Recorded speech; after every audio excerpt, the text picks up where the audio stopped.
Namaskaram to all our esteemed viewers. We are grateful and deeply touched by the overwhelming love and affection you have shown us. Thank you. My viewers from around the world, I'm honored to have you on my channel. Today, I got a spicy topic for you. Let's talk about dignity. Yeah, you heard me right. Dignity. No, it's not a new dance move, and neither is it a new series on Netflix that I would recommend for binge watching. It's that fabulous quality that makes us human and oh so respectable. But here's the kicker, it seems to be playing hide and seek with my younger generation, especially the Gen Z. Even though I was born at the tail end of the millennials, I consider myself more of a Gen Z. But I also have to say that the mid millennials to the late millennials, you are also going to get some roasting from me today. Gone are the days when dignity was as common as finding a cat meme on your social media feed. Nowadays, it's rarer than seeing an avocado toast without a filter or watching a horrendous recipe of dosa that does not look like dosa and it looks more like an Italian pizza.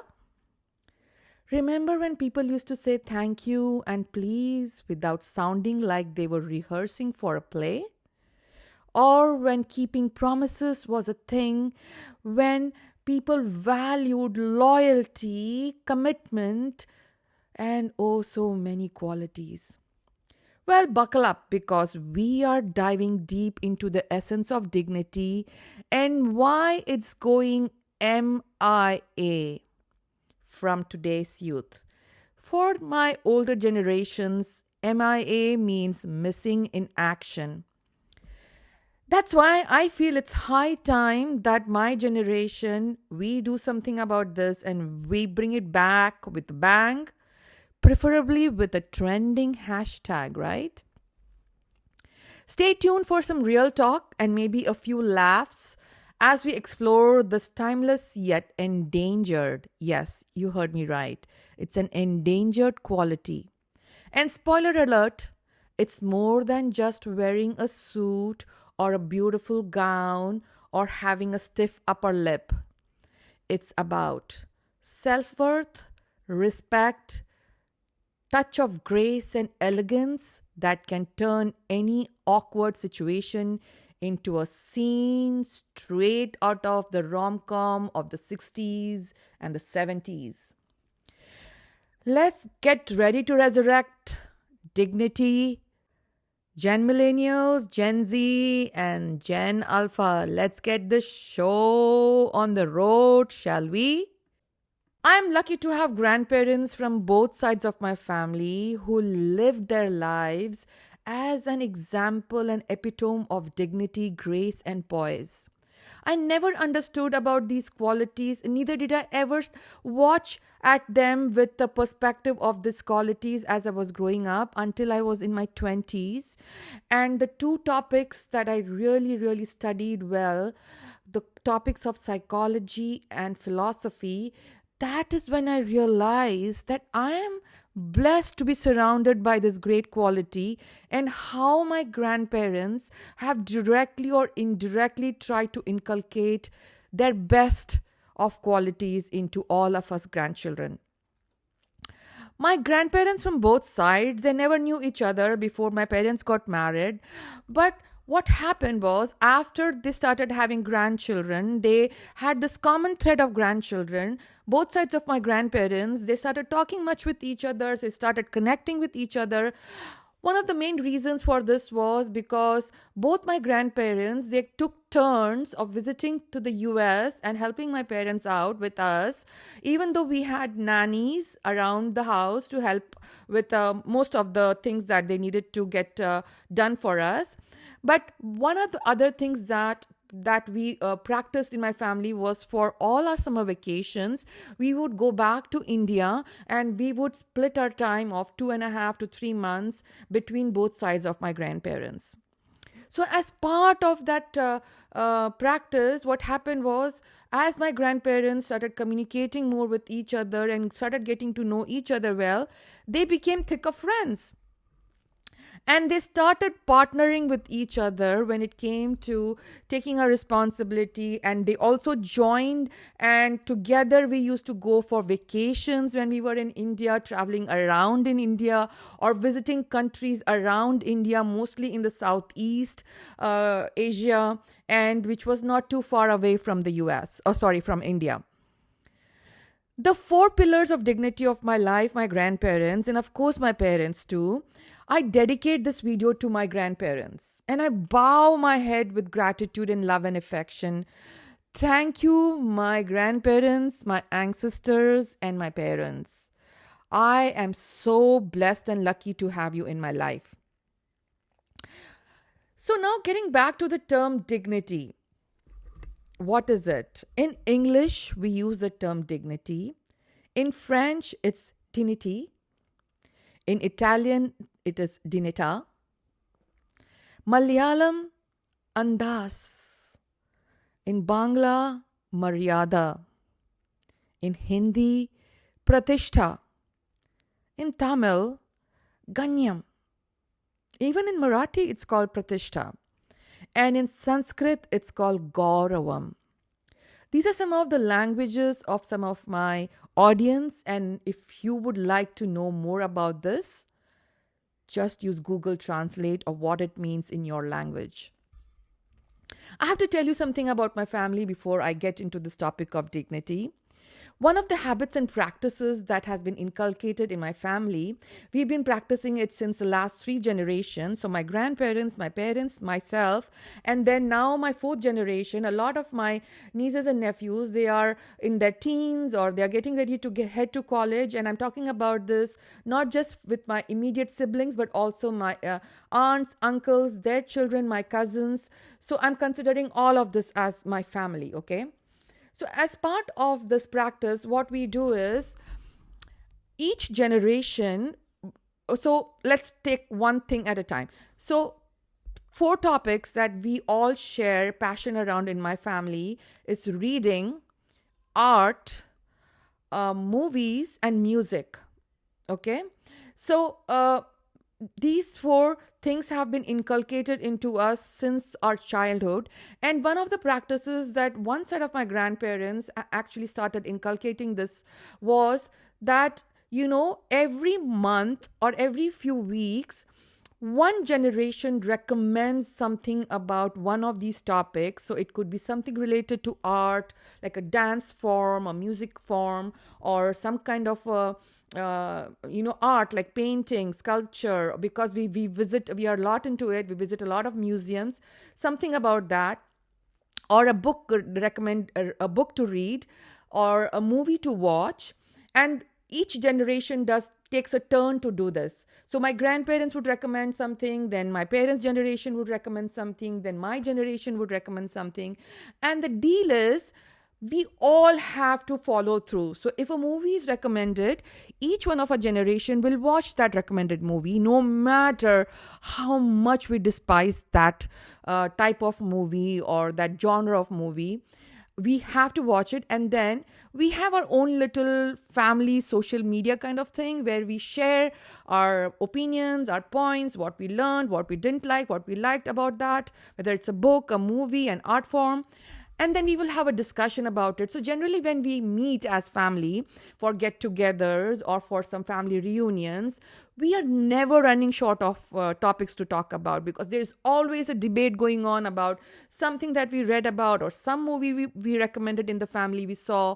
And so what this also does is it kind of introduces each generation to things that we would not have known about otherwise. So some of the movies and some of the actors that my grandparents were really they enjoyed those movies, they enjoyed those actors' performances. I would never go and watch them until and unless I was forced to, as part of this routine that we have inculcated as a habit. And likewise, some of the movies that my generation likes, my grandparents would never watch them. They literally curl their toes, or they kind of keep one of their eyes shut to watch some of the recommendations that we make, especially around movies or or music, right? So we are sharing this knowledge between our generations, and what it has done is it has really exposed us to a lot of things that now, I just turned 30 last year. I started really realizing the value of it. And so, as part of this, I'll give you an example, and this is a funny thing. And for example, right, the kind of actors that my grandparents liked were Audrey Hepburn, Gregory Peck, Frank Sinatra's music, and then some of the, because they are from India, some of the actors that they enjoyed were like Dilip Kumar, Devanand, Wahida Rahman. I wouldn't have heard these names had their movies not been exposed to us. Guru Dutt is another name that we were forced to watch some of his really sad movies. But now when I look back at those movies, they're masterpieces. Likewise, from my parents' generation, they were from the generation of Michael Jackson, and even before that, Beatles, and some of those genre of songs, the Boney M's, the ABBAs, and the actors that they enjoyed, or the kind of movies they enjoyed, were the James Bond movies, the actors like Amitabh Bachchan. And some of my younger aunts and uncles, they were really into actors like Shah Rukh Khan, and some of that, right? And from my generation, then we are into all our sci-fi movies, our Harry Potters, our Avengers, our all of that genre of movies, right? So, and then, we introduced my grandparents to Taylor Swift and the Justin Biebers and all of that. So, as part of this, I have to tell you that, it was very painful for me to watch some of the black and white movies that my grandparents recommended and forced us to watch as family. So when we went on vacations to India, my grandparents, they had lovely homes and everything. But, we were a large number of cousins and all of us, right? So we would have this movie time where my grandparents would rent a large screen, and we would go on the terrace. And it was like a movie night where we would bring all our sleeping bags and all of that and on the terrace, and we would watch. My grandparents would specially arrange these screenings of movies, so they would get the real reels of the movies from certain connections they have in Mumbai. And then we would have this large screens, and we would watch these movies at night. Especially it would be nice, cool night, and full moon, and with a lot of snacks and food. So these are memories that now I cherish as a young adult, right? And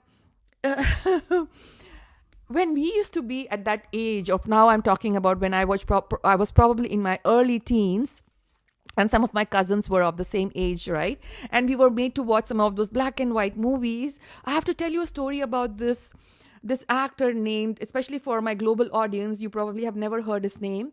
He's like the Gregory Peck of India, okay? His name is Dev Anand. And this gentleman, he whenever he came on the screen, me and my cousins, we would just start laughing. He had this weird behavior where he would be shaking his head and his hands as part of his acting routines. We would find it hilarious. And he was this tall, lanky man with his hair really gelled together. And this is the era of the, I think, 50s and 60s I'm talking about, right? These movies were made in those timelines. And the funny thing for us, when we were watching these movies, we couldn't comprehend the concepts of those movies. Especially in the Bollywood movies, there is this whole concept of where songs erupt at the most disappropriate times. I'll give you an example. That memory is so deeply ingrained into my mind that even now when I think about it, it cracks me up.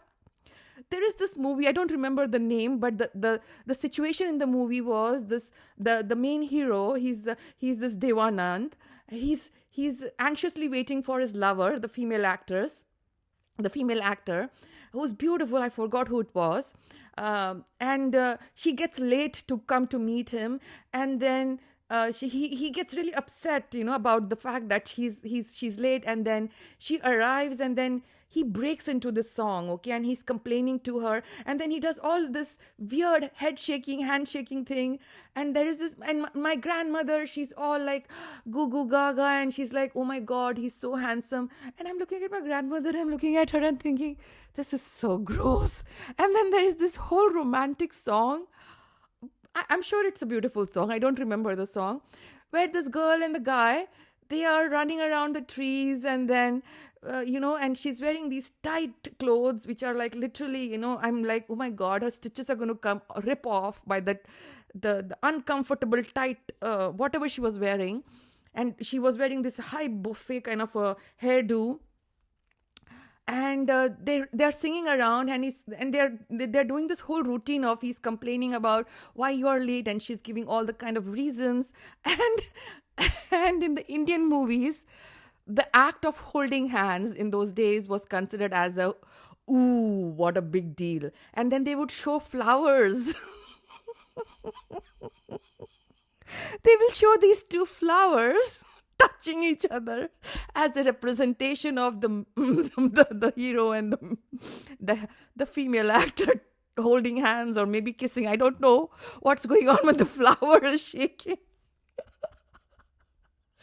And me as my cousins, we were like in our early teens, and we were like grossed out. And that is the age when we are awkwardly understanding about the human anatomy. The S-X education and all has just happened in our early, that age period. And we are grossed out about all of that. And I'm watching my grandmother, she's singing the song along with this movie. But now I appreciate it. I'm sure I'm going to go back and ask my grandmother, what movie was it? I don't remember the name, but I got introduced to that hilarious situation and some of the movies. Dilip Kumar was one other actor that my grandmother was really a big, she was a crazy fan, and she had got an opportunity to meet him, and that day she was as if she was she reached heaven. I remember my mother telling us how it was when she met Dilip Kumar. Anyways, and likewise, right, when my parents' generation's movies, it evolved a little bit, and there was a little bit more of touching and hand holding and a little bit of more actual romance happening. But it was the same situation. Those movies, we did not gel with our generation. We were like... So now let's get back to the topic of dignity. Dignity is something that I think a lot of my generation, we don't understand it the way we should.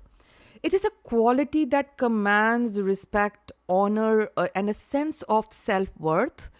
And the way the person carries themselves has a poise, has a quality of elegance.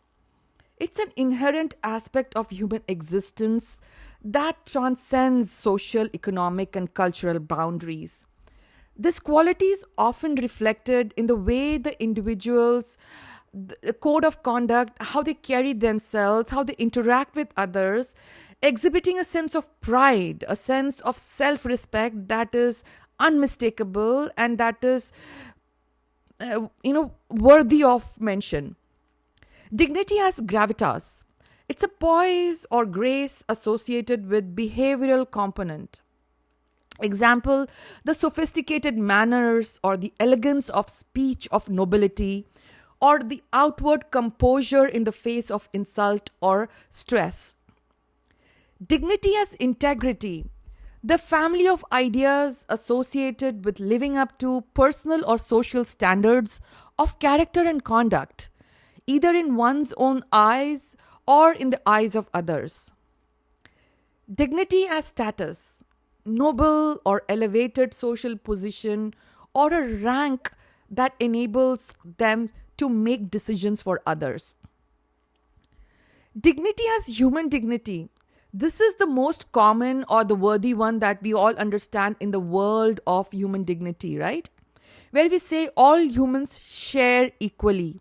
We all are equals when it comes to experiencing certain things within our society or the facilities that our governments give.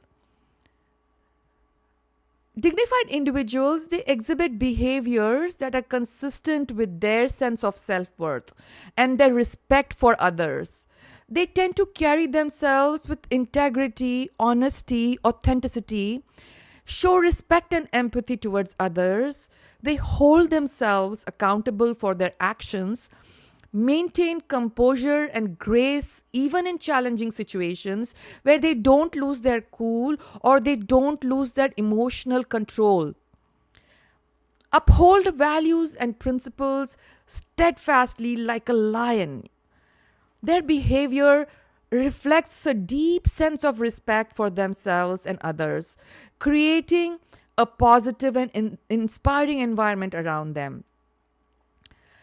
The qualities of a dignified person are integrity, adhering to moral and ethical principles, respect, valuing others and treating them with kindness, grace and elegance, maintaining poise in their demeanor, humility, recognizing their limitations and keeping their ego and arrogance under control, empathy, understanding and sharing the feelings of others, resilience, bouncing back from adversity with strength and courage, accountability. This is one of my favorite ones. They take responsibility for their actions and decisions. They don't throw people under the bus. All these above mentioned qualities, it contributes to the overall aura of dignity of such individuals. Why is this quality diminishing in the younger generation? My generation, the Gen Zs and the Alphas, we need to really bring this back as a strong quality within our generations. Many factors, I think, have contributed to this. One of the key thing being the generation of parents that are parenting the late millennials and the Gen Zs, they actually did not pay as much attention to this quality as they should have. Influence of social media, definitely. We are a generation of instant gratification and superficial interactions and fake appreciations on social media platforms that have eroded deeper values associated with dignity. We've become a generation of casual. We've become too casual in our outlook towards life and we don't take the effort. We are all about sweatshirts and sweatpants and we don't take the effort to be, taking that time out to inculcate the qualities that are required for a dignified value. Changing cultural norms and values have really disconnected and created, a rift between our understanding of how to retain our traditional concepts of dignity. And for me, I think one of the key things is lack of role models. We don't have people from our generation who exuberate this quality. And this is one of the key things. And we are moving so fast in our lives, the pressure to conform, the pressure to fit in, the pressure to succeed, that we are losing and undermining the values of qualities like authenticity, self-respect, dignity, which are central to dignity. And despite of all these challenges, we need to start educating ourselves. We need to inspire our younger generation about this value of dignity and how we can preserve this for our generations and for our future generations so that we don't lose it. The value of dignity, I've seen this through my grandparents and my parents. They have had healthy relationships, respectful, meaningful connections in the families, in the societies, and within their marriages. Personal growth, they are self-aware, they have a sense of purpose, and they have a sense of culture that they have retained amongst themselves. Societal harmony, they promote social cohesion. They have inculcated practices and habits and that have deep root connections to art, culture, and the respect to diversity. I'm I'm going to list a couple of profiles of dignified people that I got introduced through my exposure from my generations, previous generations of my grandparents and parents, through the culture of art, music, reading, books, and movies. One of the person who really stands up in that quotient is Sir David Attenborough.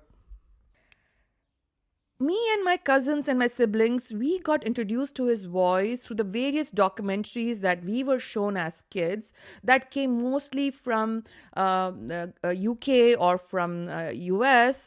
And when we did not know his name until maybe in the last 10 years, he has such a powerful aura through his voice. Every child should watch all the documentaries that Sir David Attenborough has done. He's a renowned naturalist and a broadcaster, and he has a paragon of dignity that is worthy of studying. His lifelong dedication to exploring and preserving the natural world has inspired millions of naturists, and millions of people have now become those individuals who have become these wildlife photographers, or they have become these guides in various African wildlife natures. And then many he has really introduced this whole concept of National Geographic and Planet Earth. They all are inspired by Sir David Attenborough. My respect to this gentleman. The second name I'm going to take is again somebody who has a voice of gravitas and a personality of gravitas, Morgan Freeman. He's an acclaimed actor and a humanitarian. He embodies dignity through his thoughtful approach to his craft, his dedication to various social causes. He has a calm demeanor and insightful perspectives, which has earned him my respect and admiration. And definitely he's earned this globally. Mrs. Indira Gandhi, she was the first female Prime Minister of India. She's exemplified dignity through her strong leadership and resilience. Despite facing numerous political challenges and personal tragedies, she maintained her composure and continued to lead the nation with grace and determination. Sir Nelson Mandela, a legacy as a dignified leader, is unparalleled. His remarkable journey from prisoner to the president of South Africa is a testament to his unwavering commitment to justice, equality, and dignity for all. Sir Mandela's resilience and empathy has left an indelible mark on the world. Sachin Tendulkar, he's a legendary cricketer of India. He's revered for his dignified approach, both on and off the field. His sportsmanship, his humility, and despite his immense fame, wealth, and success and contributions to cricket, he has a solid status as a dignified role model. Lata Mangeshkar, she's one of the most famous singers from India. She's given the status of the Nightingale of India. Her voice is magic.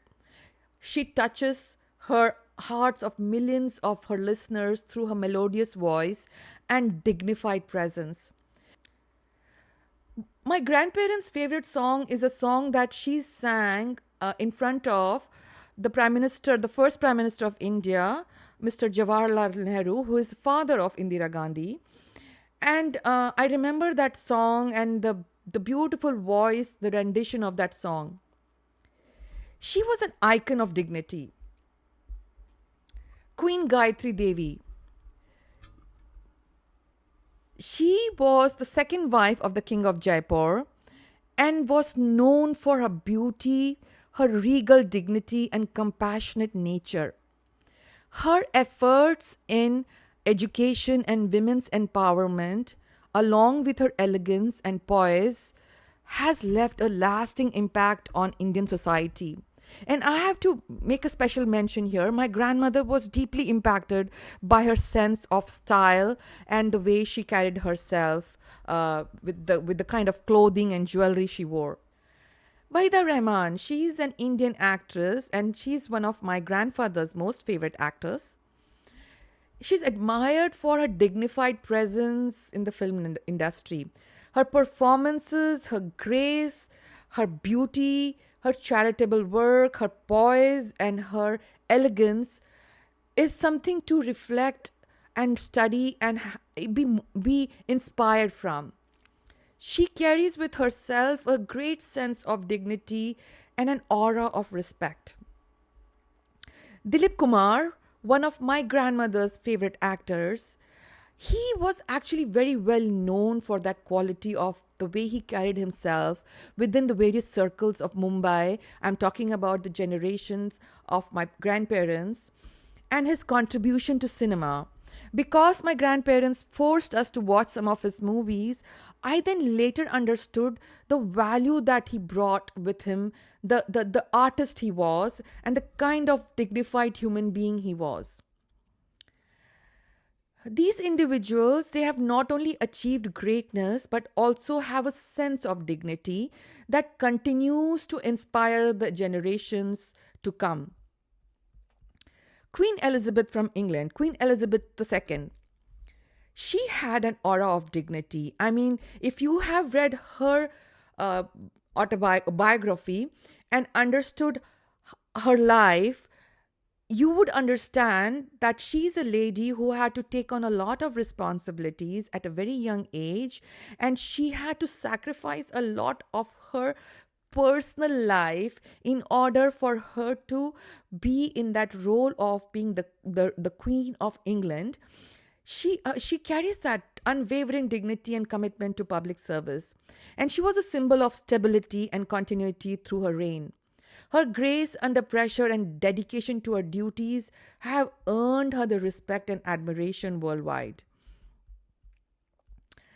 Swami Vivekananda, he's a revered figure in Indian philosophy and one of the philosophers whose books I have read extensively. He's epitomized for dignity. I mean, you look at his personality, you listen to his speeches, and oh my God, there is an aura about him that is unfathomable. You know, he introduced the philosophies of the yoga and Vedanta to the Western world, and you should listen to his famous speech in the Parliament of the World Religions in Chicago in 1893. The clothing that he wore to that iconic address and the way he carried himself, his eloquence of speech, it's inspiring. I think all youngsters should read his books. Another person that my family introduced to, and I'm so happy that I have known her for a major part of my life, and the work that she does is Miss Jane Goodall. Her name, I mean, just saying her name brings a smile to my face and a feeling of goodness. She is a name that is synonymous with primatology and conservation. And please, parents, please introduce your children to her work and introduce to all the research that she has done. There are many amazing documentaries available around the work that she has done. She has a personality of poise, naturalness, and elegance and dignity that she carries herself even in the worst situations of when she's doing her research work. It has left an indelible mark on both science and humanity. I admire her. I have to mention this last but not the least personality, whom I had the privilege of meeting about 10 years ago. And it was a moment that I really cherish. And may she rest in peace. Miss Iris Apfel. You have to Google her, and she is a personality that is iconic. I'm inspired by her life, and I think if I can live my life like 10% of what Iris has done in her life, oh my God, it will be something for me to be proud about. I'm inspired by the life that she has lived, she's an original personality. She carries the concept of self expression, and through that, dignity flows in abundance around her. Her motto, more is more and less is a bore, is something that I really love. And and I will tell you this, I'm someone who loves style and fashion. And one of my aunt, she's into fashion, in the fashion world, fashion designing, and she is I'm not sure if you've heard the name Anna Wintour. Anna Wintour is the one who organizes the Met Gala. She was heading Chanel for many many decades, and the famous movie "The Devil Wears a Prada." You have to watch that movie. That movie was made after Anna Wintour. I'm not a big fan of Anna. I mean, I'm okay. I like her a little bit here and there. Iris is someone I admire. But through my aunt, I understand the field of fashion and the field of art behind fashion. And I inculcate in my fashion a lot of my tradition and my culture. And whenever there is a formal event that I have to attend, I make sure that I have something on my apparel that represents my culture. Either I'll be wearing jewelry from my grandmother, or I have converted a lot of my grandmother's exquisite saris into art pieces of gowns and things that I wear to some of the formal events. And I understand the importance of that, and I want my generation to understand that importance of art, how to bring in our culture into our lifestyle, and to represent that, to be proud about it. So these are the profiles that I wanted to share with you, and to illustrate examples of dignity that manifest in various aspects of and the periods of life, from politics to entertainment to fashion to sports to philanthropy. Well, a couple of names I have to mention are Ratan Tata. I feel he's an epitome of dignity and grace. Um Sir Abdul Kalam, the ex-president of India, are the other two names that I want to briefly mention as part of the list of the people who I feel are extremely dignified. The profiles I mentioned are epitome of dignity from various fields of life, from movies to politics to art to entertainment to philanthropy, sports. These individuals have not only achieved greatness, but they have done it with a sense of dignity and continue to inspire generations. For parents, I would highly recommend that you introduce your kids to these personalities through their books, through their autobiographies or biographies, and introduce this concept of dignity into children from a very early age, as early as possible, and try to carry yourself also as a role model in front of your children. And I tell you that that is where children learn from the grandparents, the parents, their aunts, uncles. So, with that, I wish that my generation and my younger generations, the alphas, we should also try to learn from these individuals, and we should try to make dignity a value as part of our life, and we should seek out to our elders, to our grandparents, parents, and learn from them, understand from them, and we should not take life so casually. And so we should not be so deep down neck into technology and gadgets. We need to bring our heads out of it and understand life from perspective of culture, art, politics, philosophy, and so many other areas of life. Many years ago, one of my uncles, as part of our routine and our practices within my family of recommending music, he had recommended a song by a singer named Bob Dylan, and the name of the song was Dignity. When that song was introduced to me, I had not enjoyed it as much at that time. The tune was very average. But a couple of years ago, in one of our family get-togethers, we were discussing about music, and my uncle brought out that song, and I said yes. I was not very impressed by that song. So my uncle said, "Go back, read the lyrics of the song, and then listen to the song, and then tell me if you feel the same." And I did exactly that, and oh boy, after I read the lyrics of that song, and then when I heard that song, It was as if that song had taken a new birth. That song stuck to me, and it is one of my favorite songs to listen to whenever I need inspiration. I will add the lyrics of that song as a pinned comment under this video. Please read the lyrics of that song, and I will also add the link to that song, and then go and hear that song and tell me if you feel the same.